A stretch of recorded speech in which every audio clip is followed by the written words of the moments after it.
Sir phone తీయండి sir. చూడండి అందరికీ అస్సలాము అలైకుం, నమస్కారం. నెల్లూరు నగరంలో దోమల బెడత ఎక్కువ ఉండడంతో మన రాష్ట్ర మంత్రివర్యులు శ్రీ పొంగూరు నారాయణ గారి ఆదేశాల మేరకు మన నగర మేయర్ రూప్ కుమార్ యాదవ్ గారి సూచనల మేరకు కాలువలు ఏదైతే ఉన్నాయో డివిజన్లో వాటిలో ఆయిల్ బాల్స్ని వేయమని చెప్పేసి ఆదేశాలు ఇవ్వడంతో ఈరోజు 52వ డివిజన్ రంగనాయకులపేట 19వ బూత్ మన యాదవ్ స్ట్రీట్ ఏదైతే ఉందో అక్కడి నుంచి మనం ఈరోజు మొదలు పెట్టడం అంటూ జరిగింది. ఇదే విధంగా మన నెల్లూరు నగరాన్ని ప్రతి ఒక్కరూ దోమలు లేని నగరంగా తీర్చిదిద్దుకోవాలనే ఆకాంక్షతో ముందుకు వెళ్ళాలి. మన ఈ డివిజన్లో ఈరోజు ముందడుగుగా మేము 19వ బూత్ నుంచి మొదలుపెట్టాము. మన డివిజన్లో 9 బూతులు ఉన్నాయి. ప్రతిరోజు ఒక బూత్కి మనం ఈ కార్యక్రమాన్ని మొదలుపెట్టి మొత్తం మన 52వ డివిజన్ రంగనాయకులపేటని దోమలు లేని డివిజన్గా తీర్చిదిద్దేందుకు మేమందరం ఏకాభిప్రాయంతో ముందుకొచ్చి మనం ఈ కార్యక్రమాన్ని మొదలుపెట్టాము. మన 52వ డివిజన్ దోమలు లేని నగరంగా మనం తీర్చిదిద్దుకుంటాం. అదేవిధంగా కార్పొరేషన్ తరఫున హ్యాండ్ పుల్లింగ్ మిషన్ అంటే మనకి ఫాగింగ్ మిషన్ అనేది ప్రొవైడ్ చేశారు. ఆ ఫాగింగ్ మిషన్ ద్వారా ఏదైతే చిన్న సందులు గందుల్లో మన బళ్ళు ఏదైతే రావో అంటే దోమల మందు చేసే బళ్ళు ఆ సందులో గుందులో రావు, అటువంటి వాటి దగ్గర కూడా మనకి హ్యాండ్ ఫాగింగ్ మిషన్ అనేది ప్రొవైడ్ చేశారు. దాంతోపాటుగా మన ఈ దోమల్ని నిర్మూలించుకోవడానికి అవకాశం ఉంటుంది. ప్రతి ఒక్కరూ మన ప్రజలు ఏవైతే ఉన్నారో వాళ్ళకు కూడా ఒక అవేర్నెస్, ఏదైతే చెత్త చెదార్థం అవన్నీ మనం పేరుకోపోకుండా మనం చెత్త బుట్టలు వేసేయడం లేదంటే చెత్త వాళ్ళకి ఇవ్వడం అనేది చేసుకోవాలి.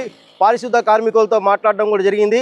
వాళ్ళు ప్రతిరోజు మన డివిజన్లో తిరిగి ఈ చెత్త సేకరించి తీసుకెళ్ళడానికి కూడా వాళ్ళు కూడా సిద్ధంగా ఉన్నారు. అదేవిధంగా కాలువలు కూడా పరిశుభ్రంగా చేపిస్తాం. అదేవిధంగా కాలువల్లో కూడా మందులు అనేది మన పురుగుల మందులు అనేది కూడా కొట్టిస్తున్నాం. Thank you very much. ఈరోజు ఈ కార్యక్రమానికి ప్రతి ఒక్కరూ విచ్చేసి ఈ కార్యక్రమాన్ని విజయవంతం చేశారు.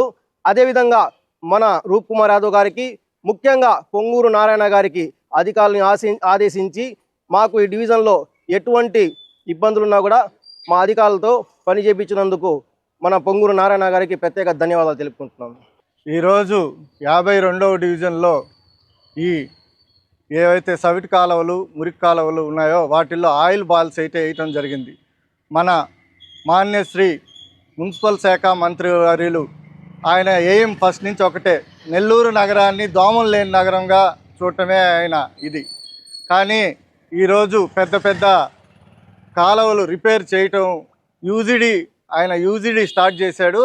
అదేవిధంగా వర్షాపు నీళ్లు పోవడానికి పెద్ద పెద్ద కాలువలు స్టార్ట్ చేయటం వల్ల ఎక్కడెక్కడ దోమలంతా ఈరోజు టౌన్లో ఎక్కువగా ఉన్నాయి. అదేవిధంగా 2 రోజుల ముందు మన ఇన్ఛార్జి మేయర్ రూప్ కుమార్ గారు కూడా ప్రతి డివిజన్లో దోమలు లేకుండా చూడాలని మున్సిపల్ అధికారులని ఆదేశించారు.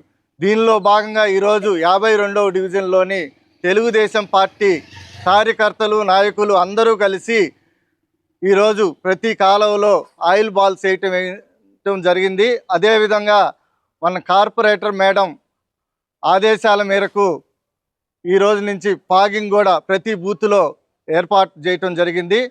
అందువల్ల ముందుగా మన 52వ డివిజన్లో 19వ బూత్లో ఈరోజు జరగటం జరిగింది. అదేవిధంగా ప్రతిరోజు ప్రతి ఒక్క బూత్లో ఈ కార్యక్రమాన్ని నిర్వహించి 52వ డివిజన్ దోమలు లేని డివిజన్గా రూపుదిద్దుకోవాలని కోరుకుంటూ సెలవు తీసుకుంటున్నాను.